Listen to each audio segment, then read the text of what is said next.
Hello and welcome to today's live session. Live, dazed and confused. How are you diddling? Excellent. Me too. Thank you very much for asking. Welcome along to my usually 3 times a week live show where I chat to you about social media, about video, and all the great stuff that you could be doing with your brand and business, most importantly, for free. Today's live is a little bit ad hoc. It's out of nowhere because had to be waited until nap time happened. Nap time is currently happening while I'm on daddy daycare duties. So here we are. We're ready to go. We're ready to roll and talk all about the fact that it is Green Monday. But what does that mean for your business and your social media? I'm going to talk to you about that in just a moment. First things first, though, before we get started, who am I? Well, I am Simon Scholes. I'm the founder and creative director of Perception Studios, and I'm an award-winning visual marketing agency. Not me personally, my company is, and we help brands and businesses create content that helps them stand out across social media. Now, that could be video, animation, aerial work, all sorts of different types of stuff. But a few years ago, it became very obvious to me that the businesses I'd love to work with, the businesses I really wanted to help, didn't have massive budgets to put towards their marketing, but they all wanted to still be doing stuff, especially on social media, because they understood the attention is here on people's mobile phones. So what can I do to help them?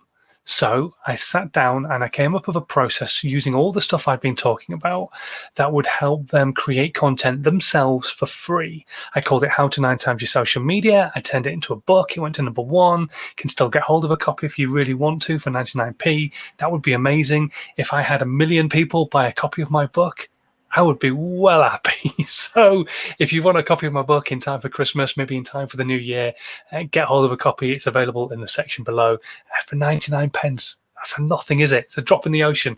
And it'll help you create content from everything that is marketing planning all the way through to podcasting and loads of other stuff that happens in between as well. So go and check it out. Anyway, right, we're going to talk all about some of the stuff that's in there as well this morning or this afternoon even. So let's just get started.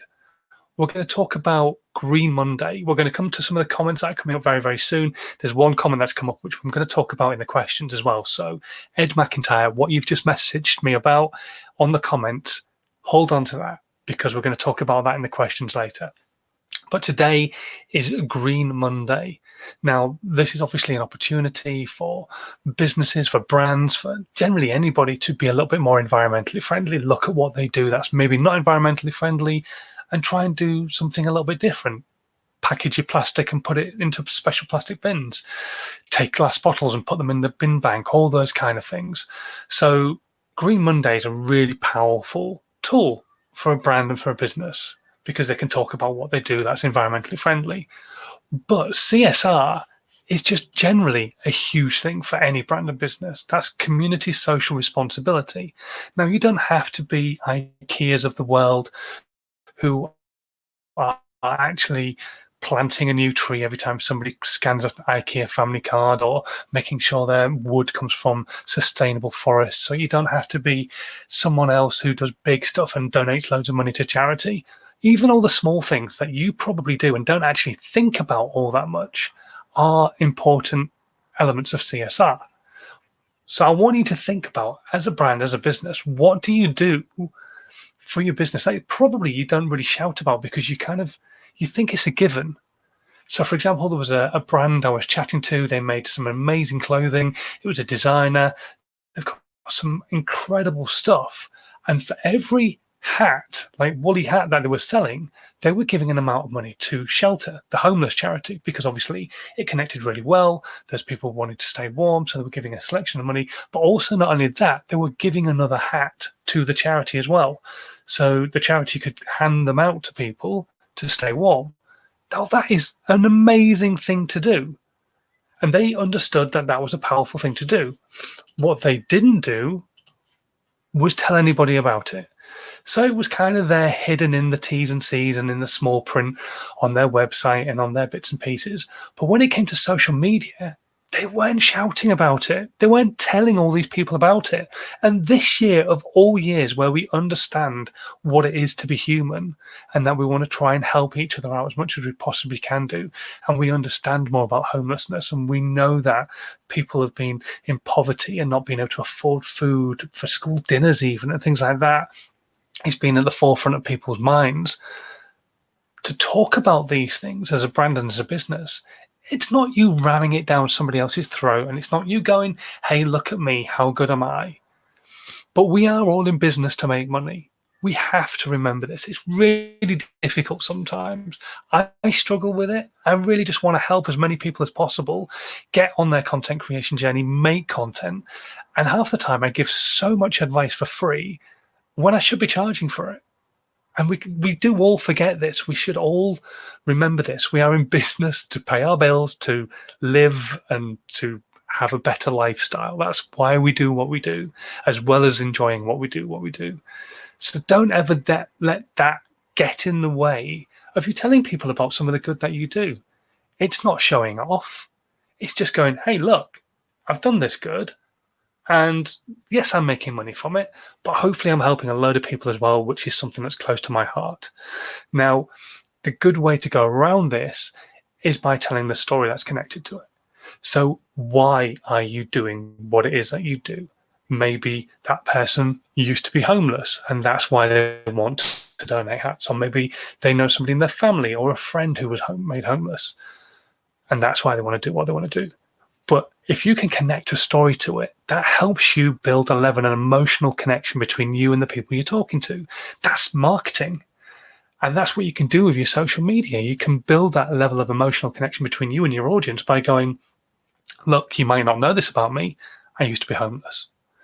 And because I'm not anymore, and because shelter helped me massively, I want to help them by making sure people stay warm in winter because it's getting colder, and I want to give some money from what you're spending with me as well.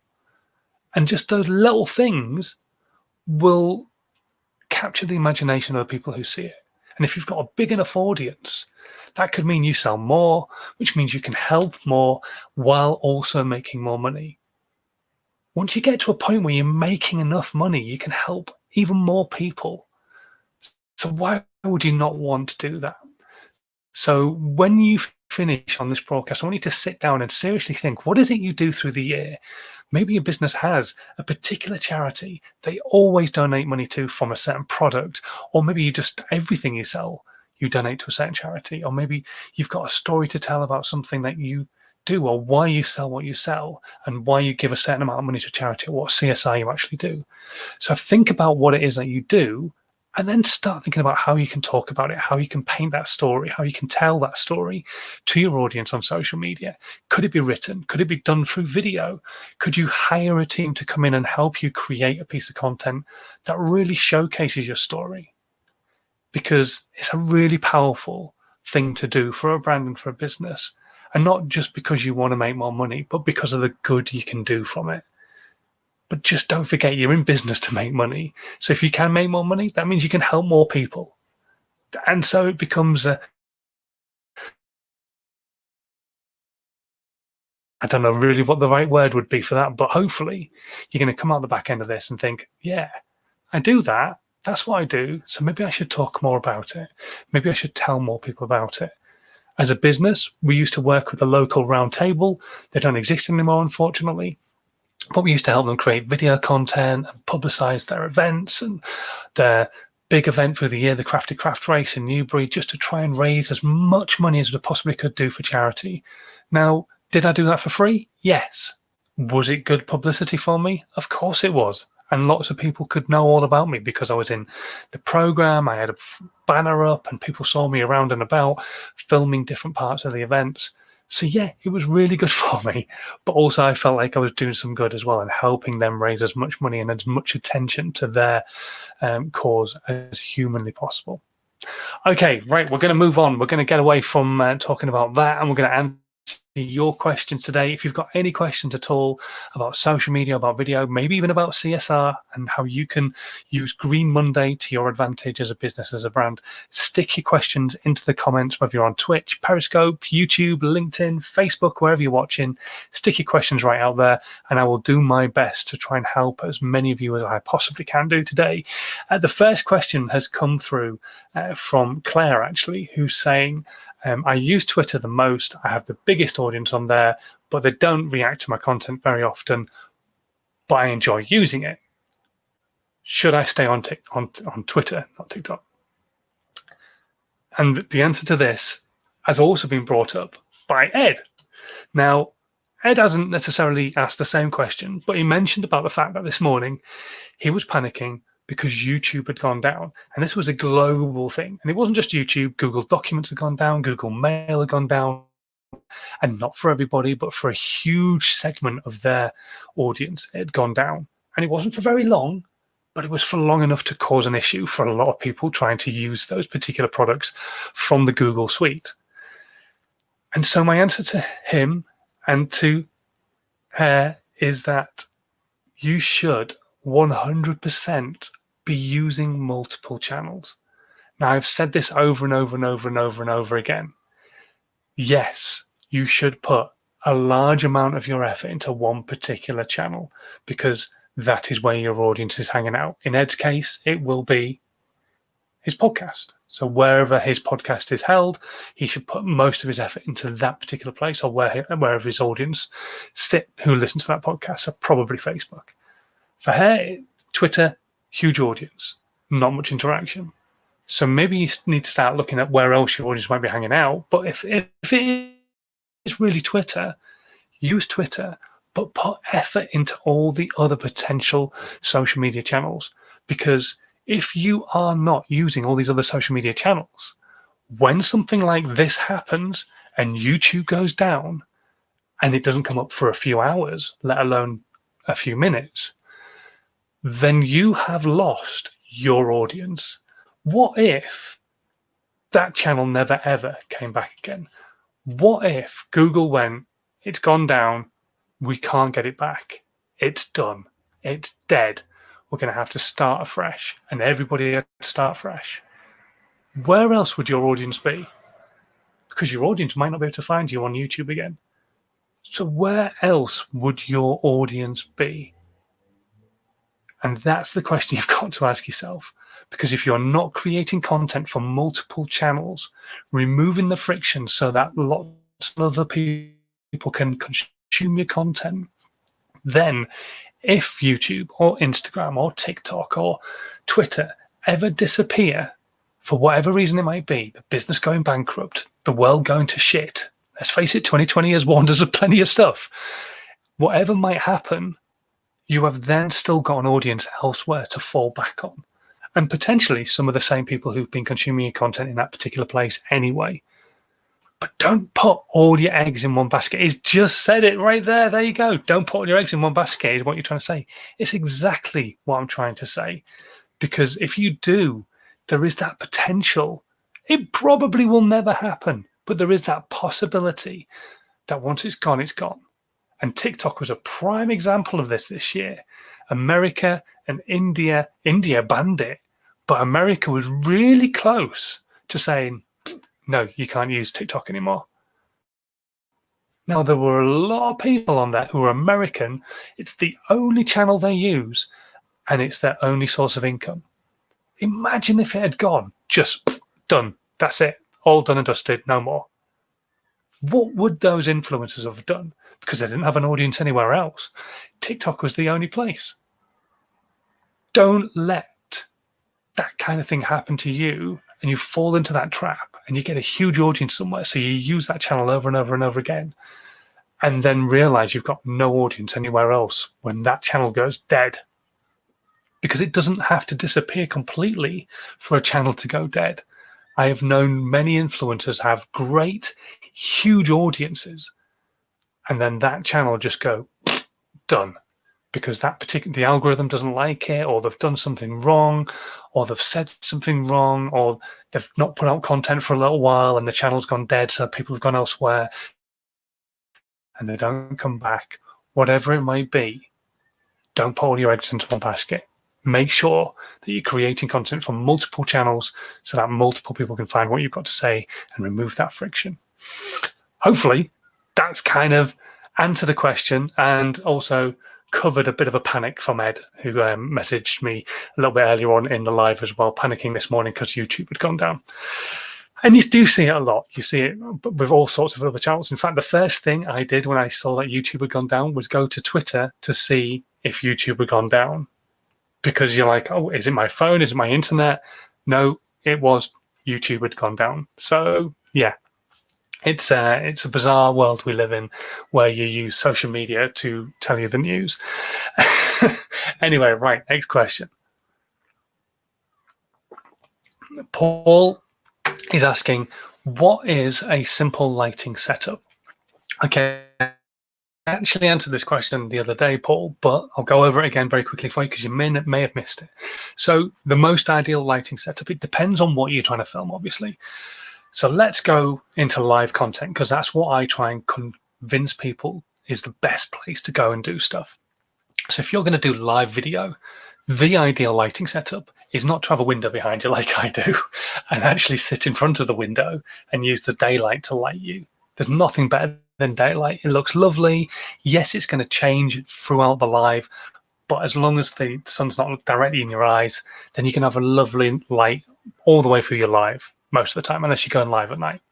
Now, if you do need some lighting, you can do what's called 3-point lighting, which is where you have 3 lights. You have 2 lights facing you for light, a headlight, and a backlight, so that you have light behind you, so it looks like you've actually got some depth of field to you, all that kind of stuff, rather than absolutely nothing, like it just feels a bit dead behind you. So you can do that. I don't have the space to do that, so I use my ring light. I have a big ring light just here. There we go. Try not to blind you. And I use that and bounce that off the walls that are in front of me just to light me a little bit better. The main reason being is that if I didn't, the light behind me coming from the window, where's the window there, would just make me disappear and make me all black, you know, like a really bad Zoom call that you see from businesses.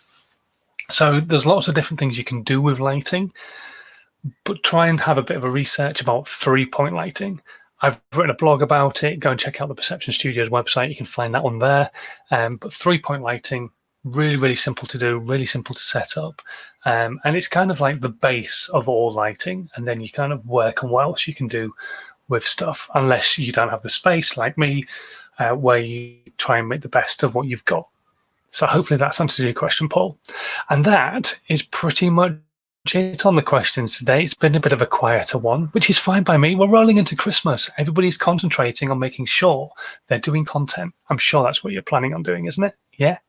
Excellent. I am going to be back on Wednesday at midday. Wednesday at midday is going to be my live this Wednesday, and I'm going to be chatting to Mark Silk. Mark Silk is a friend of mine. We've known each other for quite some time now, and Mark is a voiceover. But he's not just your average voiceover. He's a voiceover extraordinaire, I would call him.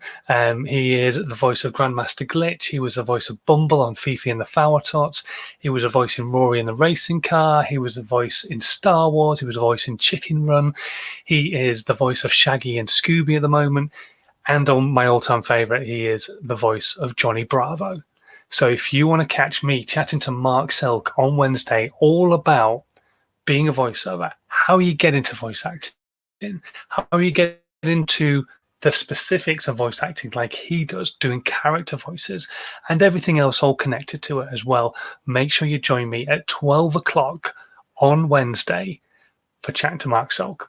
But until then, please, as always, continue to stay safe. It's a strange time we're living in at the moment. We're all in these different tiers. That's going to change soon as well, I'm sure. But until I catch you on Wednesday, stay safe and have a good one. I'll see you soon. Bye.